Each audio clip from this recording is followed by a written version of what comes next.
The story of our next pious predecessor, Imam Ahmad bin Hanbal. Shaykh Kamal is a specialist in seerah and da'wah, known for keeping his listeners entertained and engaged by occasionally adding a dash of humor. He is known best for his workshop, How to Give Shahada in 10 Minutes, a 6-hour workshop designed to empower Muslim student associations and da'wah organizations in the art of giving da'wah.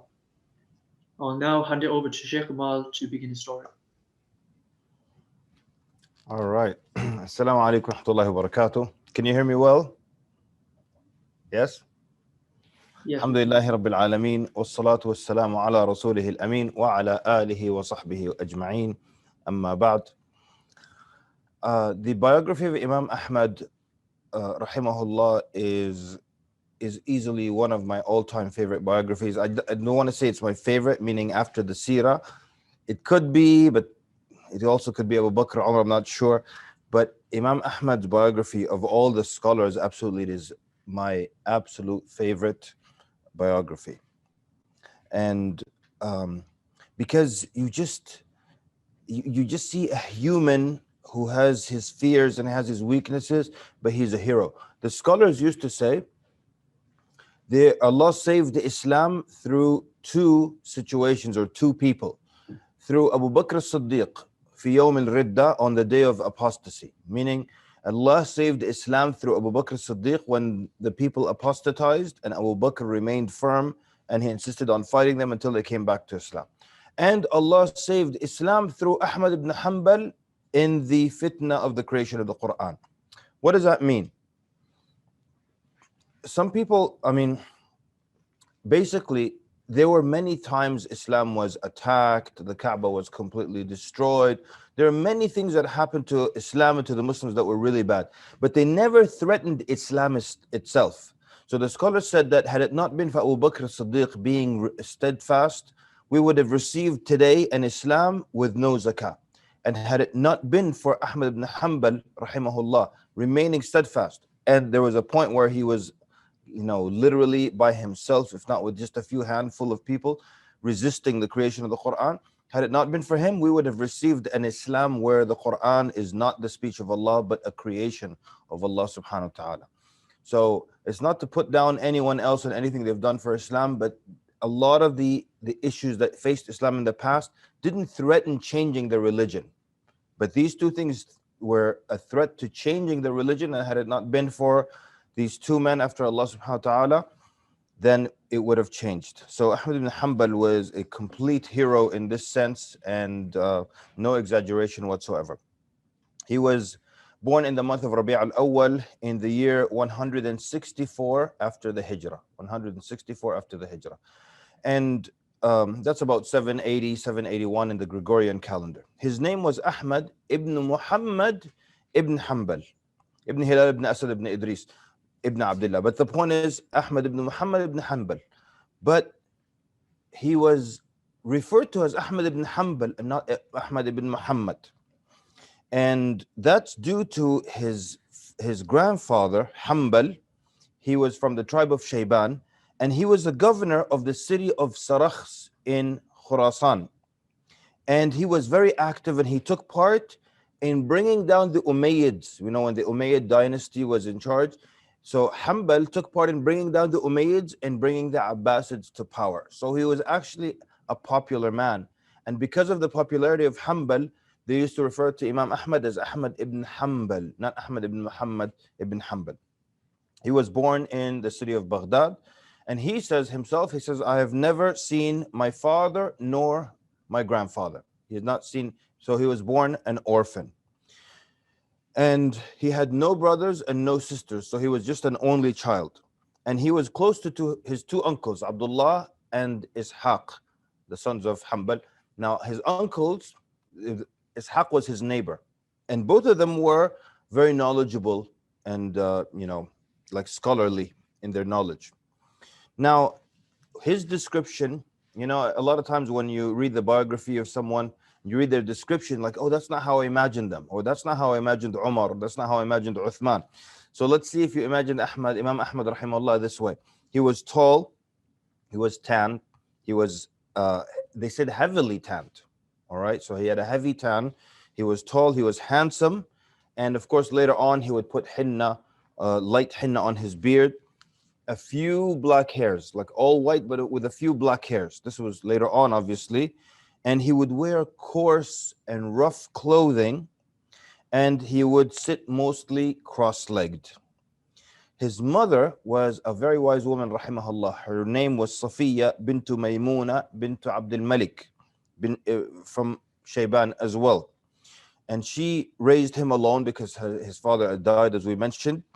And she used to love him very much. And she used to love his company. Even when he grew up and he was older, they were still, they would spend time together. And he was very obedient to his mother. And like, she would be afraid for him. She wouldn't let him leave when he was younger, obviously, too early for Fajr. She would hold on to his clothing. She would say, wait until you hear the adhan. Don't go now. It's too early. It's too dark. But from his obedience to his mother, one day, and she used to forbid him when the river Dijla, which is the Tigris River, she used to forbid him to cross when it overflows. And one day the river had overflown and all his friends crossed over, and they're like, Yalla Ahmad, let's go, cross. And he's like, no, my mother tells me don't cross when it overflows. Even though he knows he can do it, nothing will happen. But he was obedient to her and he didn't follow the peer pressure, Come on, you're afraid, your mama's boy and all that. He didn't care, and he obeyed his mother, rahimahullah. She was actually the one who pushed him towards attaining knowledge. So he started memorizing Quran at an early age and started learning the Arabic language at an early age. And of course, they already spoke Arabic. What does it mean? Just like when you learn in the grammar and you learn language properly, not just spoken, but reading, writing as well.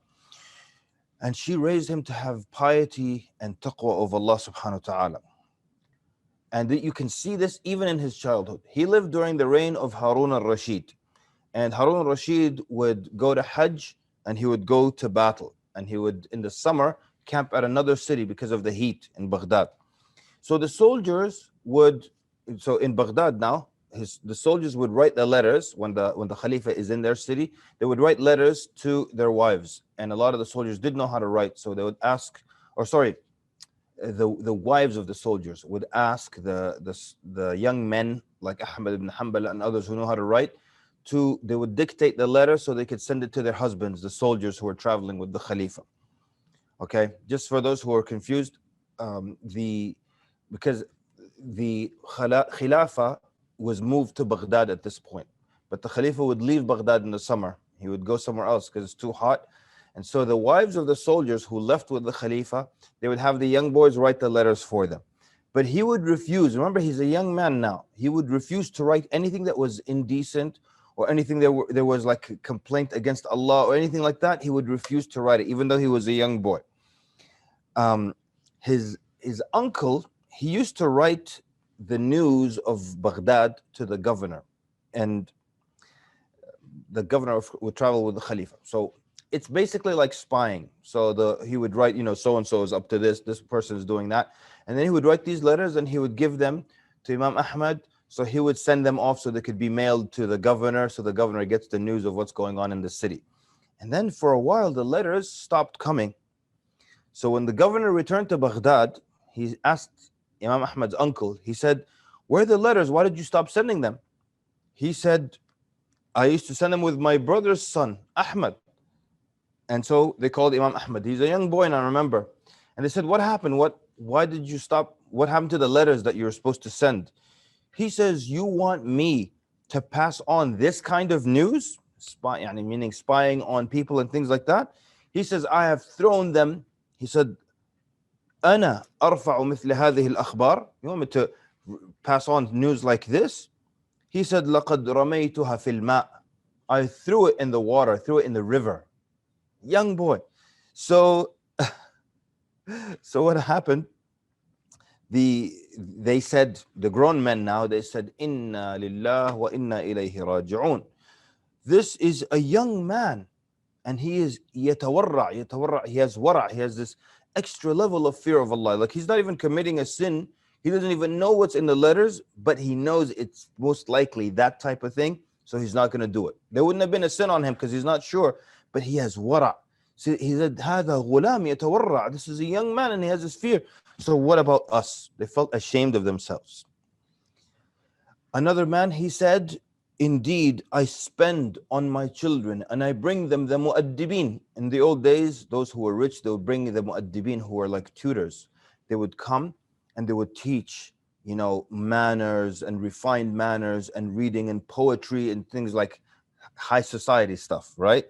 So he said, I spend on my children, I bring them the tutors and the mu'addibin, and I don't see any benefit. They're still running around like fools and fooling around. They don't know any poetry or good refined manners. He says, and then I look at Ahmad ibn Hanbal, an orphaned young boy. You understand? You complete the sentence, meaning he's an orphan young boy. No one spends on him for mu'addibin and learning and all that, but yet he's so much better than those that we spend so much money on. This is how he was, even as a young boy.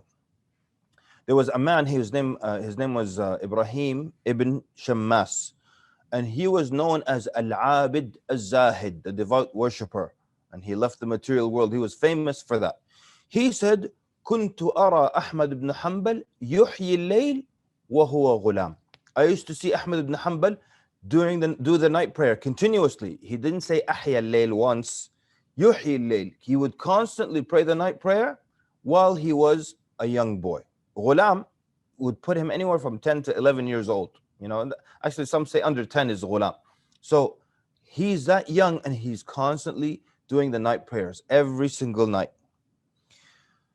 There were others. There was one of the big scholars at the time who studied with Imam Malik and Al-Layth ibn Sa'ad, and he says, in عاش هذا الفتى, if this young boy lives long enough, he points to Imam Ahmad, if this young boy lives long enough, فسيكون حجة على أهل زمانه, he's going to be like basically used as an argument for the people of his time, like he is just going to be an ayah, something like that. Now, some of the interesting things would be the extreme poverty under which they lived. His mother, she would sew clothes and things for people, and wasn't even like constantly in business and wealthy or anything like that. As for Imam Ahmad, he would do something very strange. It shows you how poor they were. Known as laqtul hab. Laqt is to pick, al-hab, seeds, grains. So he would go to the market, and where the caravans would leave and come and so on, they would have like huge, sacks of grains and wheat and flour and barley, whatever, on the back of not flour yet, on the back of the camel. And there might be some holes on these huge sacks, and sometimes some grains would fall on the floor. It's just inevitable in the market, there'll be grains on the floor. So he would spend a long time, or spend hours picking up these grains one by one until he has enough. Like how many hours, how long would you pick grains out of the sand until you have a cup full of wheat, for example? He would spend that time picking that up, and then they would either boil it and eat it. That's how poor. Or if it's enough of an amount, he would sell it, and that would be the money they would have. So that was how poor they were. But despite that poverty, he was constantly seeking knowledge. And he had 5 major scholars that he got the majority of benefit from. All right. And usually what I would do is I would even go into their biographies, because even their biographies are interesting. We don't have time for that.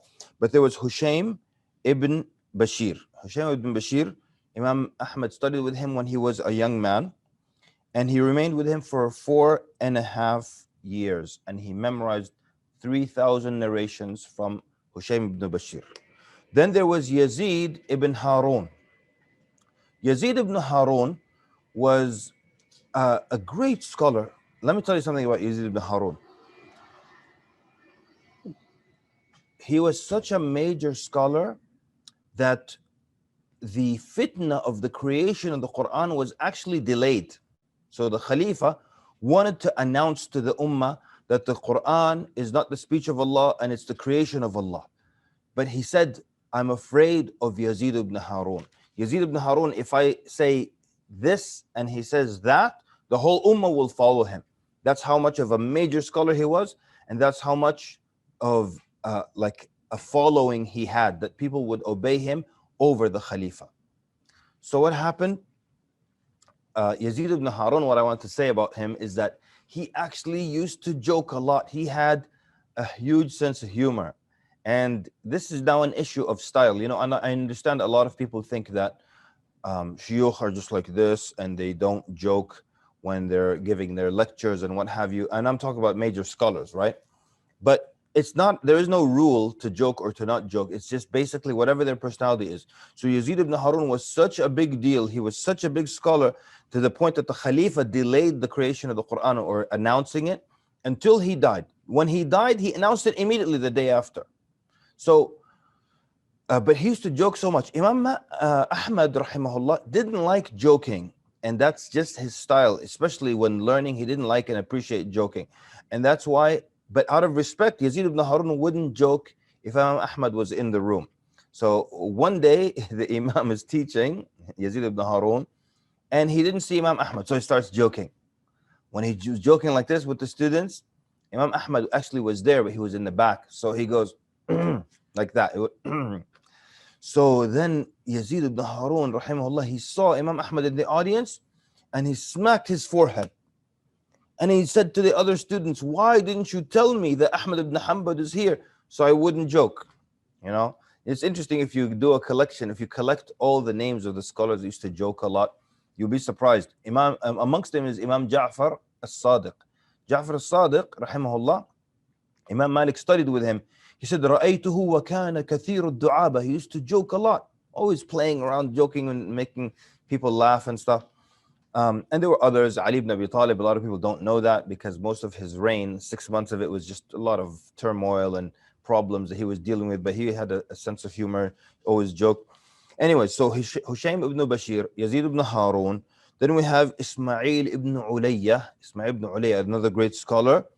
And Sufyan ibn Uyayna, the famous Sufyan ibn Uyayna, and Abdul Razzaq al-San'ani. Abdul Razzaq al-San'ani, at that time, when you said Abdul Razzaq, nobody said which one, because there are many Abdul Razzaqs, right? But if anyone said Abdul Razzaq at that time period, everybody knew you meant al-San'ani. He was the big deal. He was in Yemen, and they used to say that he made camels suffer. Why? Because so many people got on camels from all around the Muslim empire, making it to Yemen. So these camels going through the deserts for days, all because of people wanting to study with Abdul Razzaq al-San'ani. So they said, "At'abta al-ibil," yani you made all the camels suffer. All right. So Imam Ahmad, rahimahullah, going back to, so he's very serious about his knowledge. Actually, they mentioned that he studied with up to 400 scholars. 400, amongst them were two women. And I'll spare you a lot of the names, but he would go to Mecca and Hajj. He just traveled back and forth. But he was extremely poor. You know, he says, I made Hajj 5 times, of which 3 were on foot. منها ثلاثا راجلا. 3 on foot. Can you imagine making it to Hajj? And he lives in Baghdad, or if he's wherever he is at that point, he's gonna walk. Even if you're in Mecca and you're gonna walk, I mean, not to Mecca.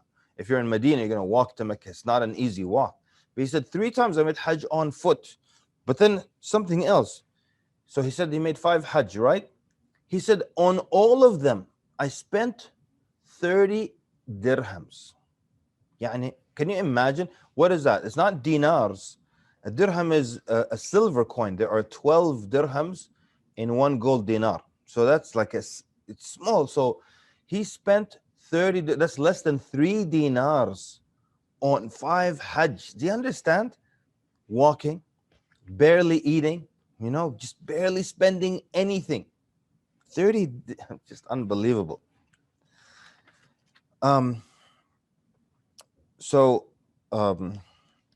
Anyways, even his, like I said, even his teachers, they had some amazing stories about their seeking knowledge. But there was an interesting story. This man, he is a poet by the name of Ali ibn al-Jahm. He was a known poet, Ali ibn al-Jahm. He said, we had a neighbor in Baghdad. So this man is telling the story later on. He said, we had a neighbor in Baghdad. One day he showed me a book, took a book out of his shelf. He gave it to me. And he said, do you know this handwriting? I said, I looked at this book. Because remember, they didn't have printing presses back then. So books would be handwritten. He said, do you know this handwriting in this book? He says, this is the handwriting of Ahmad ibn Hanbal. He also had good handwriting. He said, how did he come to write this book for you? He didn't write books. How did you have his handwriting in this whole book? So he tells him this story. He said, this neighbor is telling him the story now. He said, we were in Mecca studying with Sufyan ibn Uyayna rahimahullah. And for some days, we hadn't seen Imam Ahmad. Imam Ahmad used to study with us. Then suddenly we don't see him anymore. We went to him, to the people of the house where he was like renting a small room or something. And we knocked. And he was wearing khulqan, which is like very torn pieces of cloth, barely coming together. We said, Ya Abu Abdullah, what is wrong? We haven't seen you for some days. He said, my clothes got stolen. He only had one outfit, So he washed it, he put it out to dry, and someone stole it. So he couldn't leave the house. He doesn't have any clothes. He found this torn up piece of thing that he cannot go out in. It's very bad. He's just sitting in the house with it. So a man said, because a group of us went to see him. So a man said, I have some dinars, and if you like, take a loan from me. And if you like, just keep it as a gift. So he refused both offers. He refused to take it as a loan. He refused to take it as a gift. So the neighbor saying now, so I thought to myself, how can I help him? Meaning, how can I help him also and avoid any of his gray areas, right? So I said to him, would you write a book for me? Meaning, copy a book for me. So remember, no printing presses. You need someone with good handwriting, and you pay them money and they'll copy out the whole book, Now it's just so easy now, right?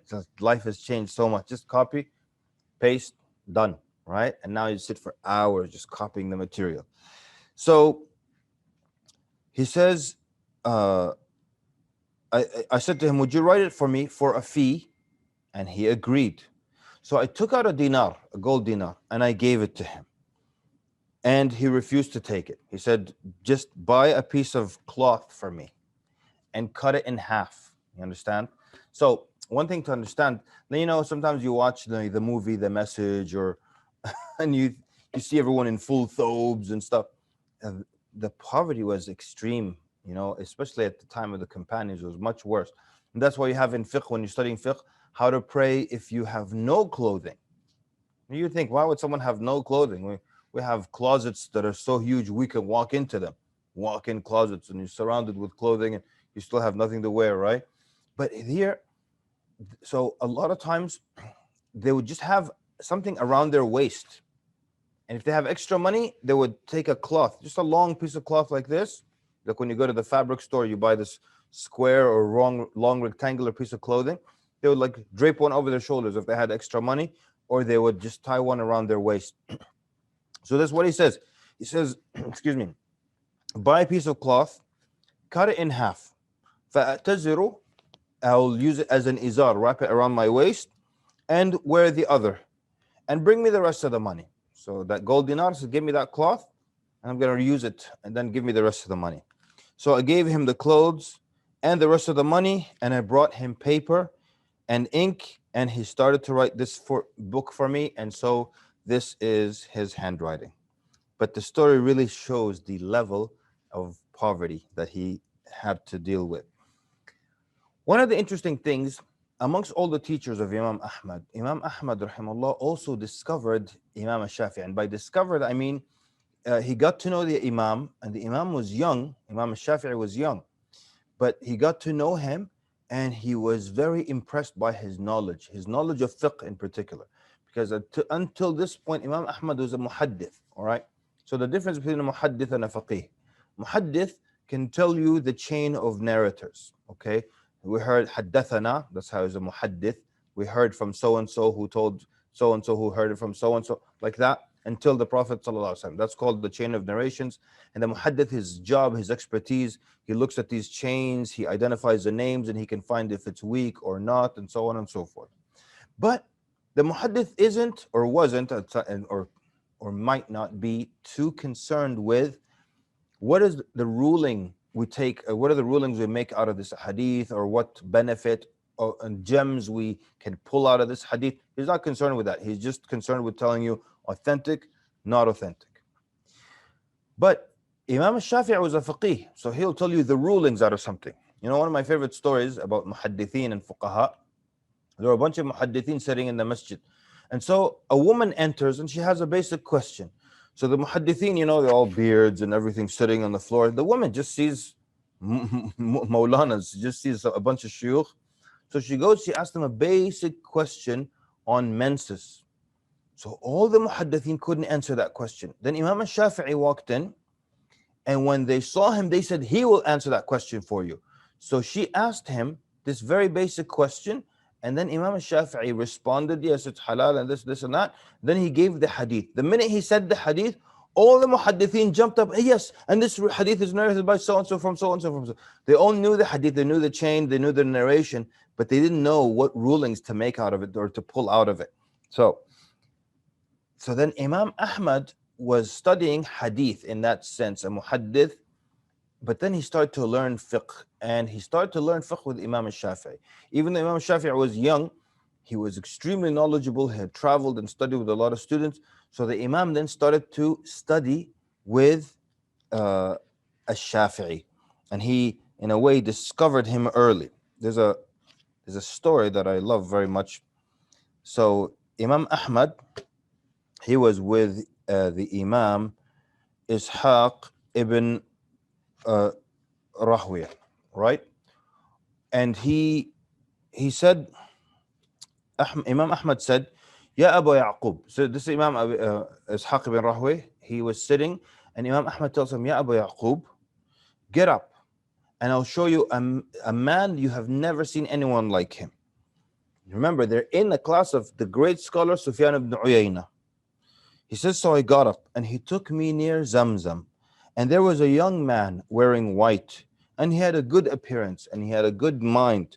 So we sat next to him, and he said, this is Ishaq ibn Rahwiyah, and we greeted him. Now remember, Ishaq ibn Rahwiyah now says, then knowledge exploded out of this young man that I could not memorize nor keep up with. And when the meeting was prolonged, I said, Ya Abu Abdullah, where is this man? You said there's nobody like him. And Imam Ahmad tells him, this is the man. But remember, in his mind, we were sitting with the great scholar Sufyan ibn Uyayna, and you made us leave the gathering of this great scholar to come to this young guy. He tells him, Subhanallah, we left Sufyan ibn Uyayna as he was saying, Haddathani Zuhri. Come on now. You know, you got a great scholar like Sufyan ibn Uyayna, and he's giving you change of narrations from a Zuhri, a great scholar from the Tabi'een. And it's just going to be a short chain from him to the Prophet. So I said, come on. He said, you made us get up from Sufyan ibn Uyayna when he was saying, Haddathani Zuhri. So I thought that you would bring me to someone that at least is like a Zuhri or better. You know what I'm saying? And if I'm at a gathering listening to narrations from a Zuhri, the only time I would leave this gathering is to go listen to someone equal to a Zuhri. So Imam Ahmad tells him, Ya Aba Yaqub, take from the man, for I have not seen his likes before, not seen anyone like him before.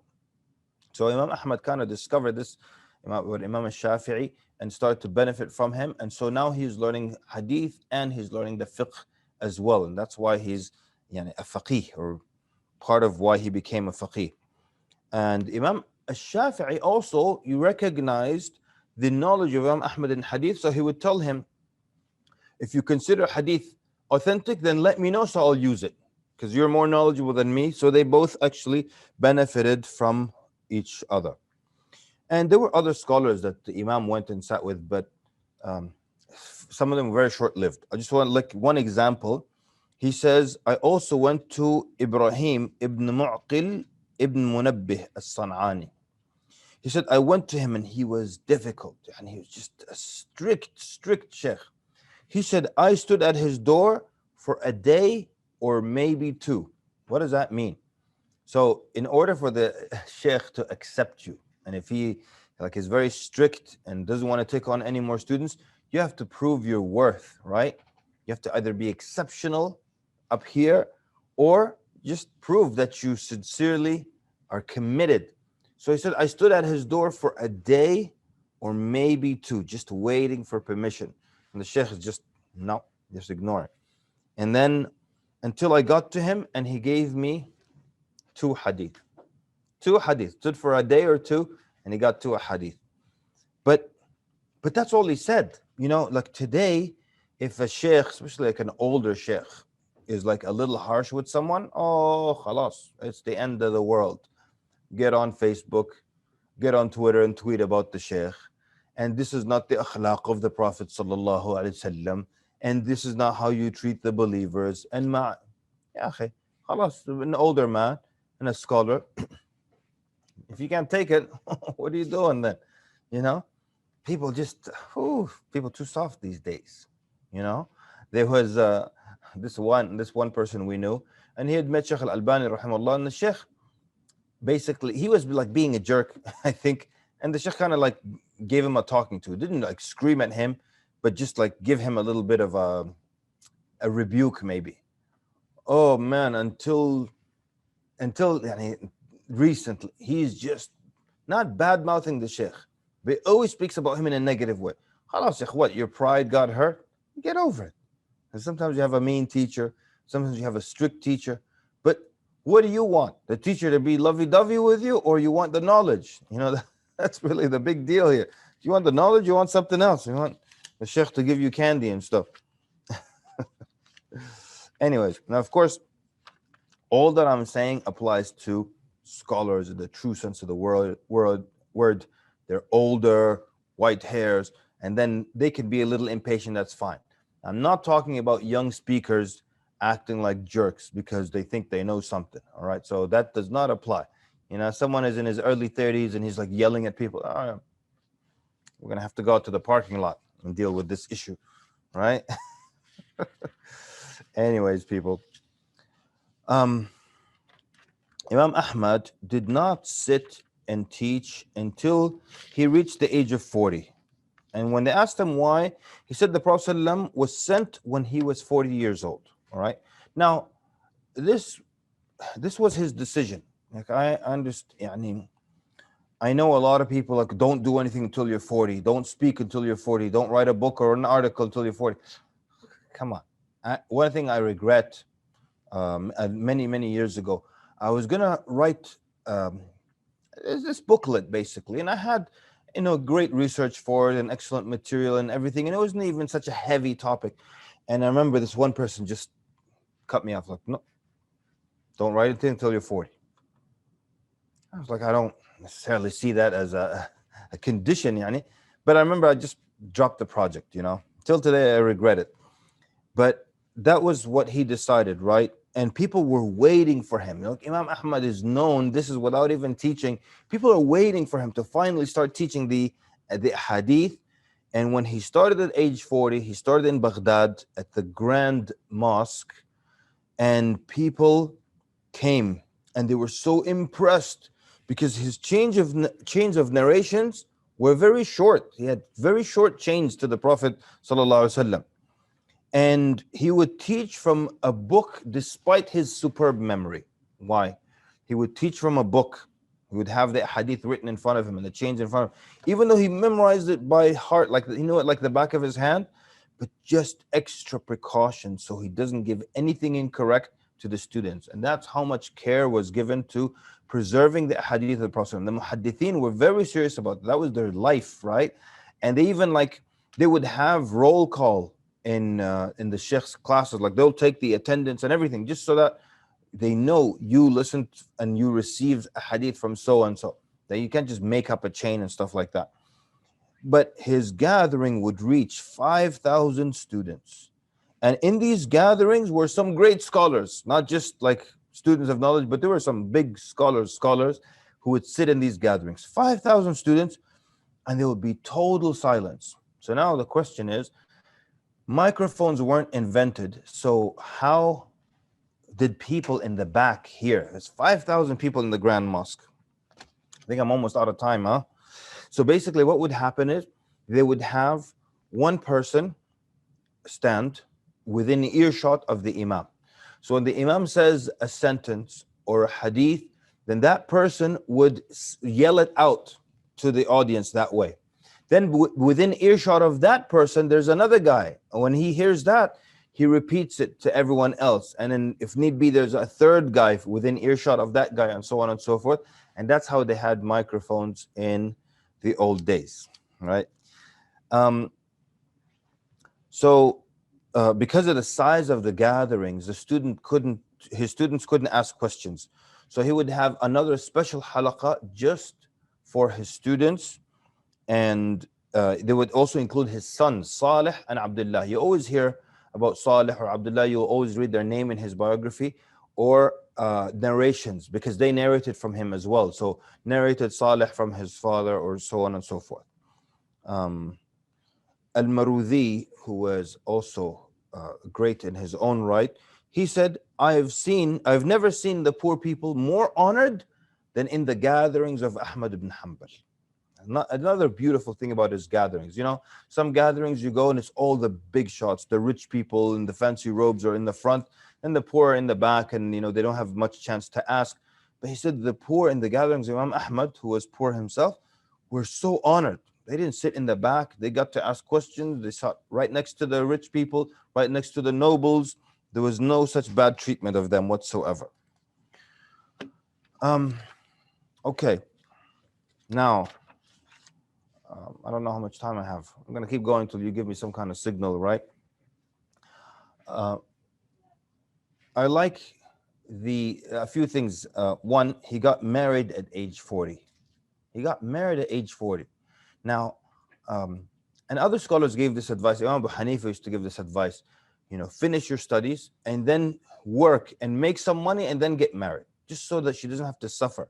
And if you look at the life of Ahmad and his poverty, imagine he's married with a wife throughout this entire period of poverty and hajj and no money and no clothing. So when he became 40, then he married Al-Abbasa bint al-Fadl. And they were married for 30 years. And he said, we never once had a disagreement. Never once had a fight or a disagreement. And then, and he got, his sons, 6 children total, Salih and Abdullah and Sa'id. Sa'id became a judge in Al-Kufa and others. And they were known for their place also in worship and knowledge and so on. So, I was hoping to start a little bit on the fitna of the creation of the Quran. But basically, in a nutshell, all right, maybe there's not time to go into the fitna. Definitely there isn't. But in a nutshell, the fitna of the creation of the Quran happened when, again, I'm being very brief, but basically the works of Greek philosophers and so on were being translated and they came into the Muslim community. And so what happened? They started to change some of the mindset, and the Mu'tazila surfaced as a result of that.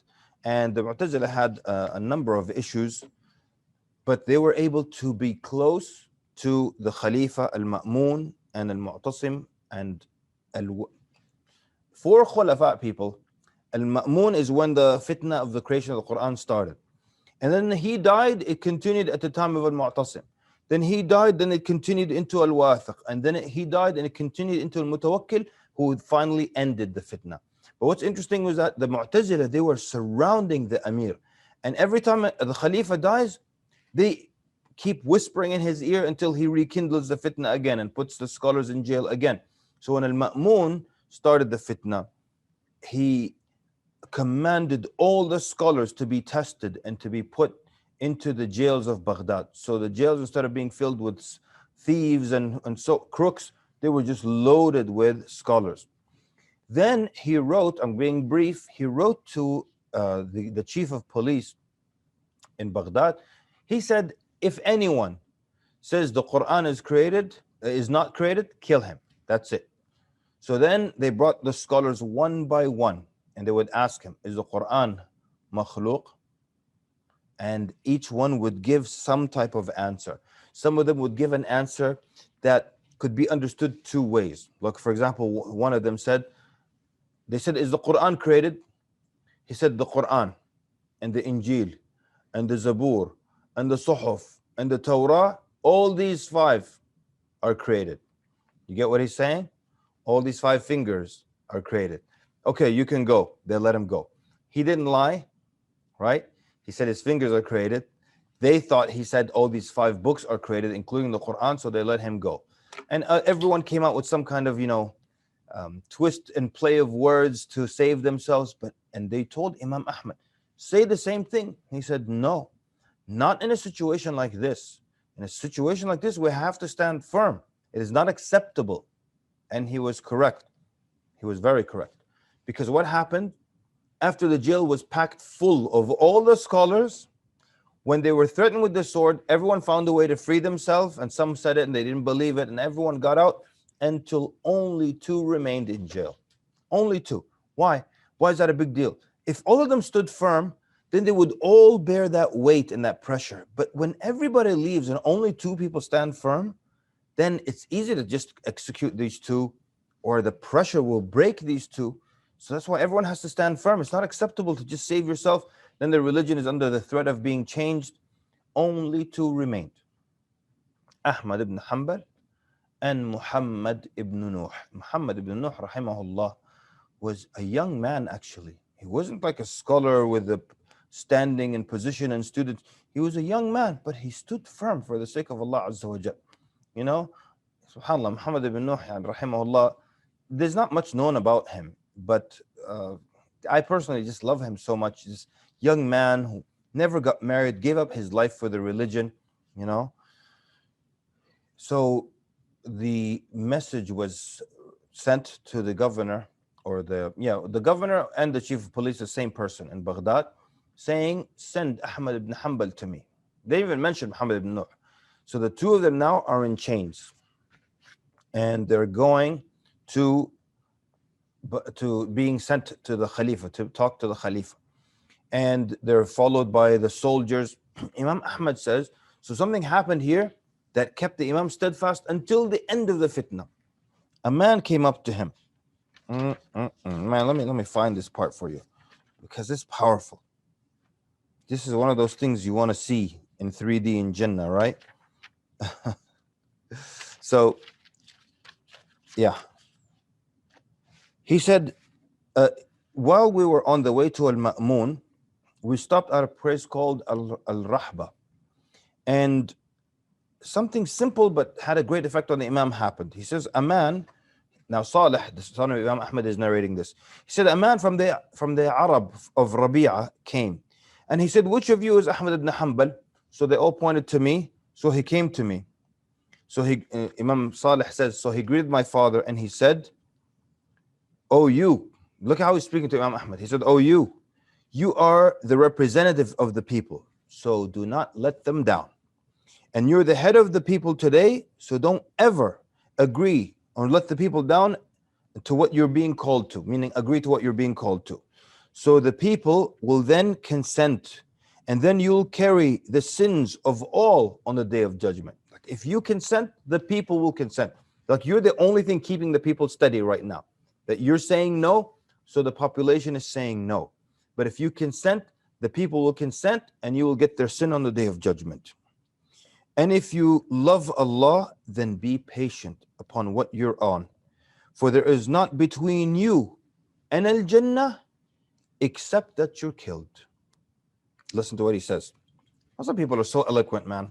He said, and if you're not killed, you'll still die.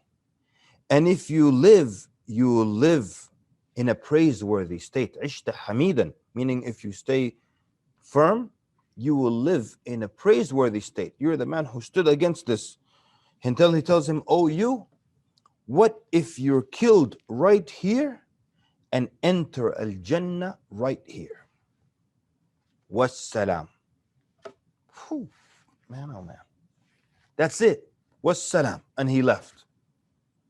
Imam Ahmad said, who is that? They said, he is a man from the Arab of Rabi'a who recites poetry. They called him Jabir ibn Amir.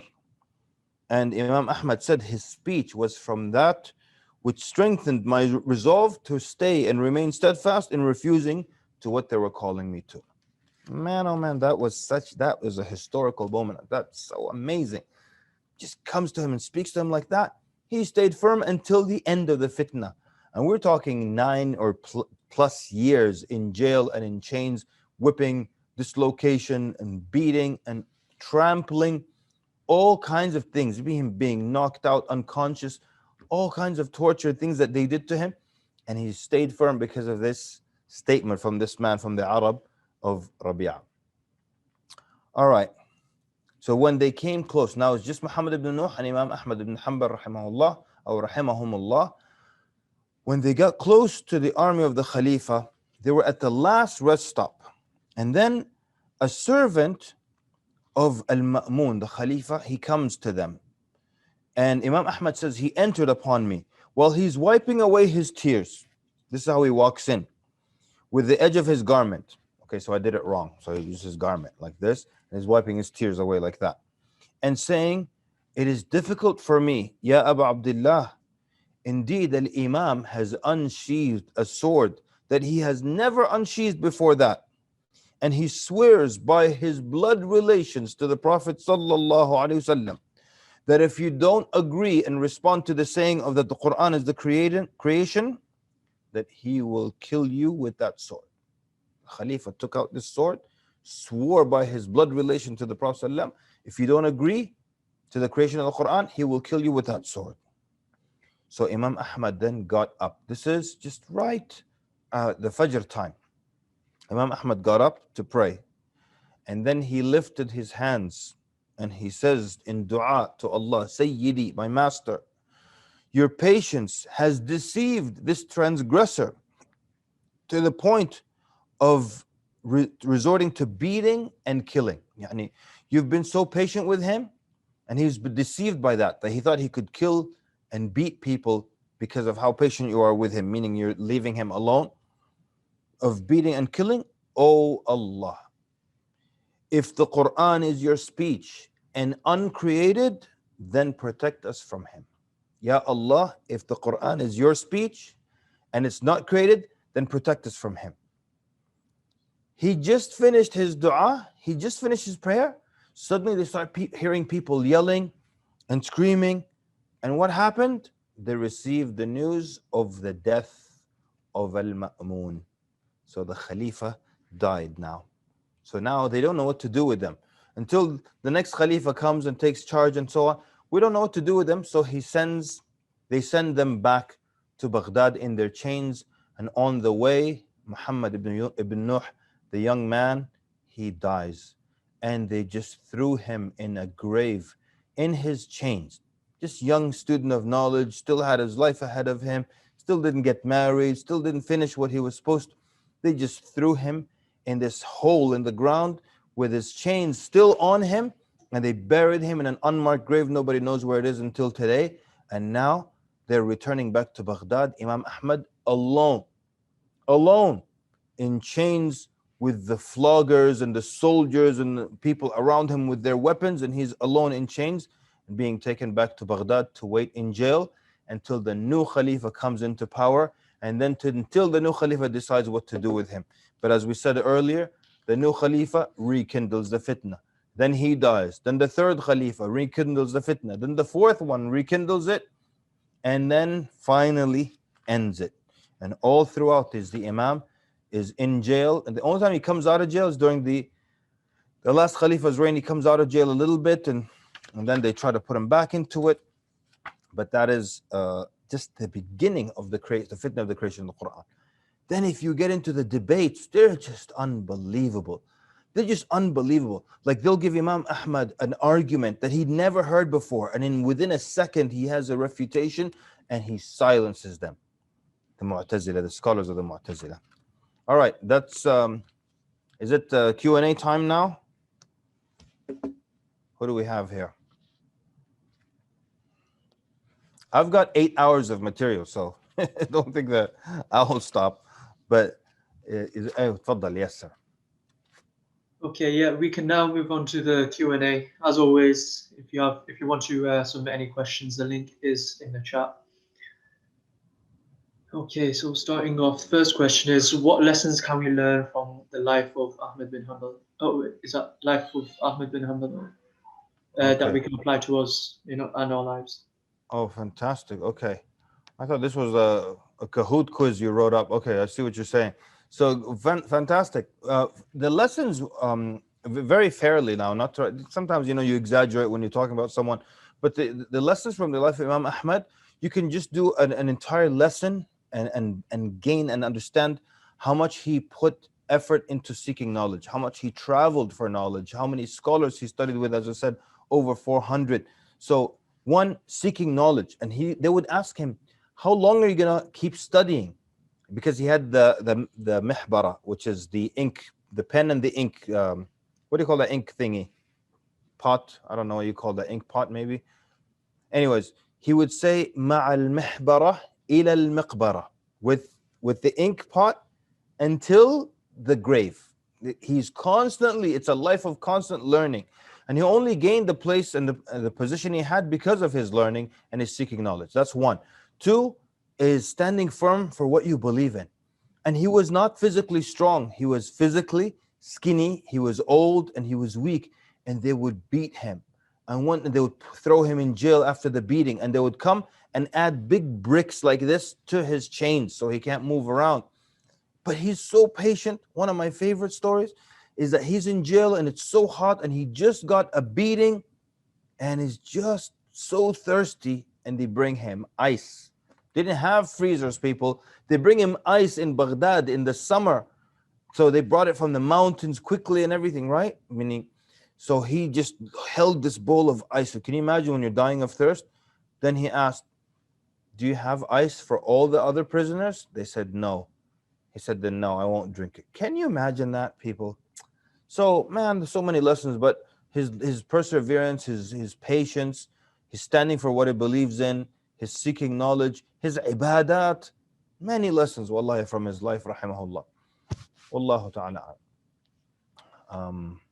Should I just read the next one, or why don't you read it? Go ahead. Okay. Should we follow Imam Ahmad in fiqh and aqidah, or is aqidah a topic like fiqh where there's more than one correct way to believe?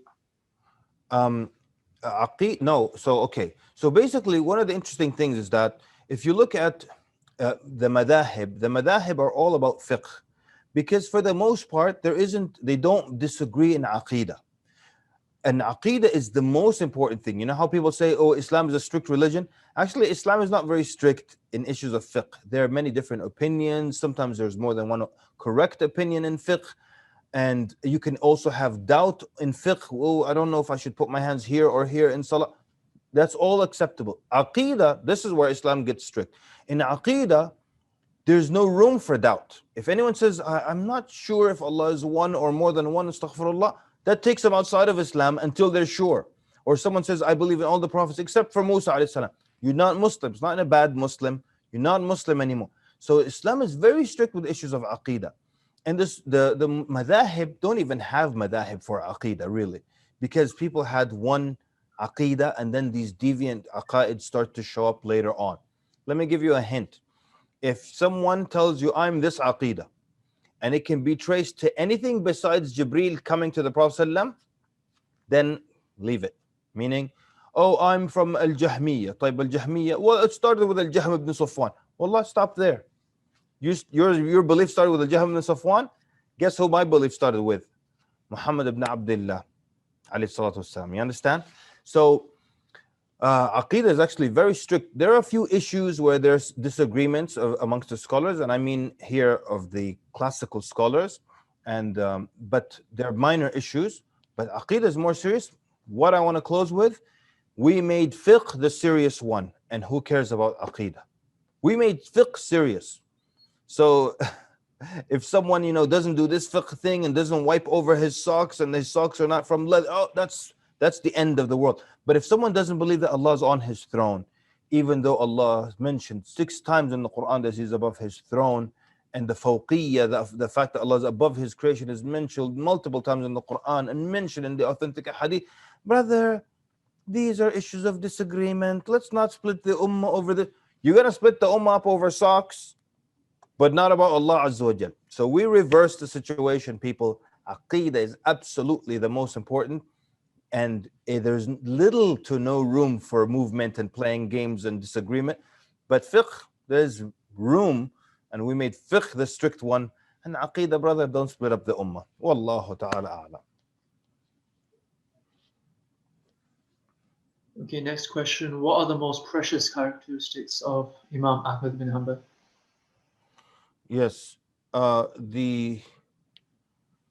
mean, this will be a matter of opinion, right? Like whoever would have been doing Imam Ahmad besides myself today would probably like something else about his personality but I two things that I appreciate about him. One, his level of patience. I already told you the ice story. That ice story used to always move me. It's just so powerful. Like he was just got whipped, you understand? You don't know how he got whipped. That's the problem. If you know how he got whipped, you would understand. He had 11 of the strongest, the Khalifa, 11 of the strongest floggers in the city. And each one would just hit him twice. Do you understand?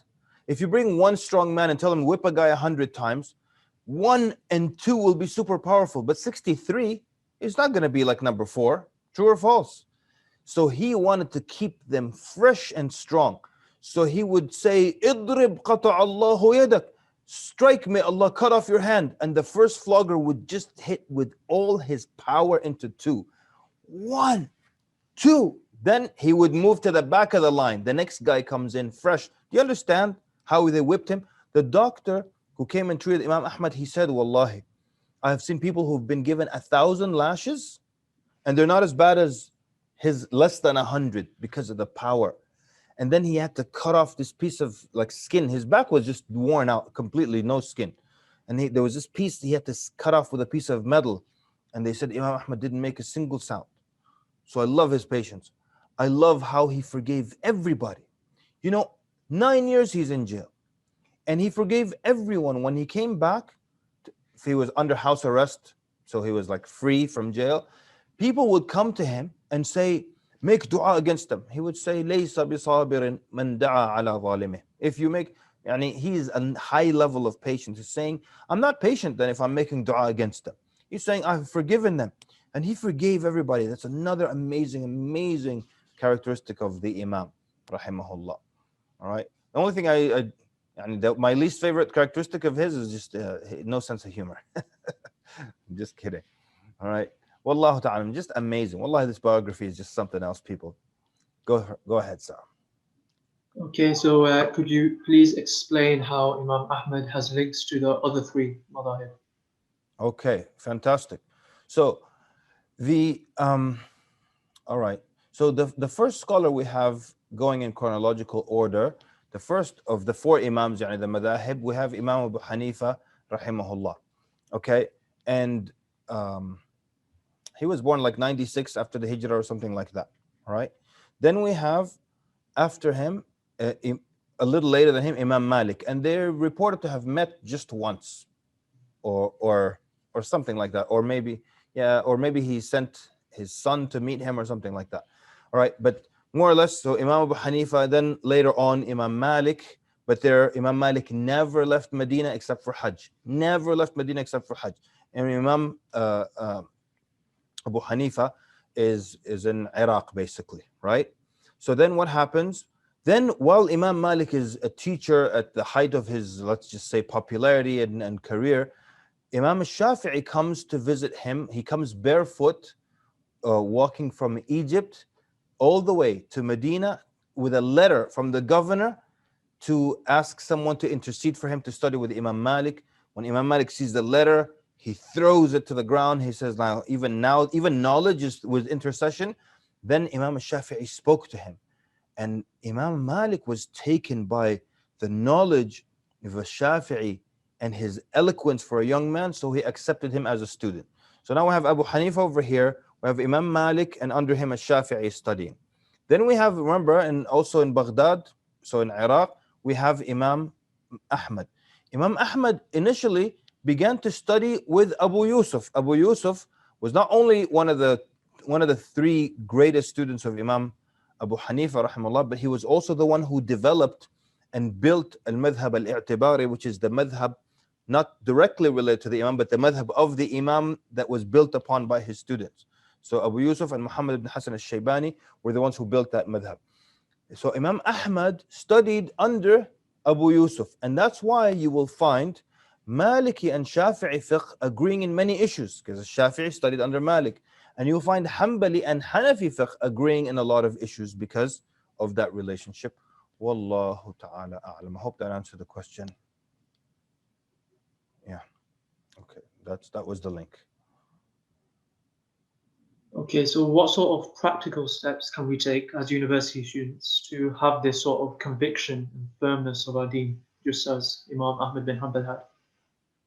Jazakallah khair. Well, that's a great question. And inshallah, it's indicative of aiming high, huh? Ish? Oh, okay. So I'll move faster. I've got a khutbah in a little bit. I'm in the masjid, right?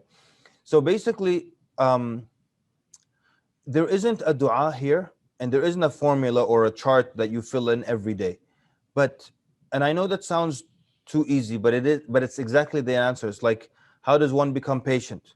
By constantly being patient. How does one become knowledgeable? By constantly seeking knowledge. And the Prophet ﷺ said that, إِنَّمَا الْعِلْمُ بِالتَّعَلُّمِ. Becoming knowledgeable is through constantly seeking knowledge. وَالْحِلْمُ بِالتَّحَلُّمِ. Being forbearing, being like super in control of your temper, is by constantly practicing to be in control of your temper. So what you're talking about conviction, firmness in deen, which means, you're good with your salah, you're doing your adhkar, you're also memorizing Quran, you're also learning your deen, you're also giving in sadaqah. That's a program, it's not just a one answer thing. But we know the formula for each one. We actually know what we have to do. And it's just a matter of training ourselves to get to that point. There's nothing magical or a dua or a qiyam that will get you to that point, but it's a training that you do. Like the scholar who said, for 20 years, I struggled against qiyam. Like no alarm clock, 20 years I'm trying to wake up. Can you imagine what a hero he is? 20 years and he's trying every day to wake up by himself for qiyam. Then he said, then Allah allowed me to enjoy it for 20 years. He didn't look for a formula, he just kept at it. Wallahu ta'ala a'lam. Oh, that was the last one or what? Well, there's one more linking to the previous one. What is your favorite characteristic of Imam Ahmad? Yeah, subhanAllah. I don't think I'm good with favorites type questions because it depends on a lot of things, but the three would be one. Actually, I have one that I didn't mention, but I did mention his patience. I did mention how he forgave people, which is amazing. The third one is how he was fast up here, and everyone's different. I find that I like that very much. I find that very impressive when people are very quick up here. So he would be presented with questions or arguments from the Mu'tazila scholars that he never heard before, but he would instantly come back with a response that would destroy their question whatsoever. And he single-handedly, after the beating, they would come debate with him after the beating, and he would still destroy like 4 or 5 of them at a time after a beating, after not having sleep or not eaten, and he still was debating them and destroying them for arguments he never heard before. That's one.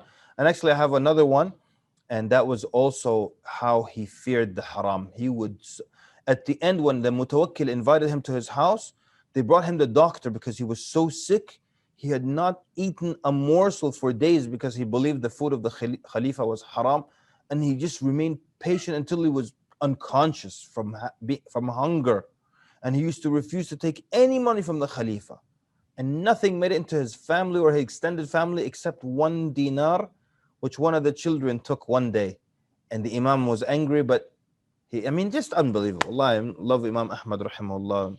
We ask Allah subhanahu wa ta'ala to grant him the highest levels of Jannah and to allow us to meet him in a Jannah. Ameen ya Rabbil Alameen. Okay, Jazakallah khair. Thank you for giving up your time to join us.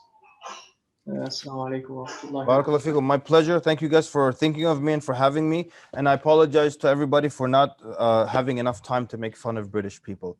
But Jazakumullah khair, everybody. Assalamu alaikum.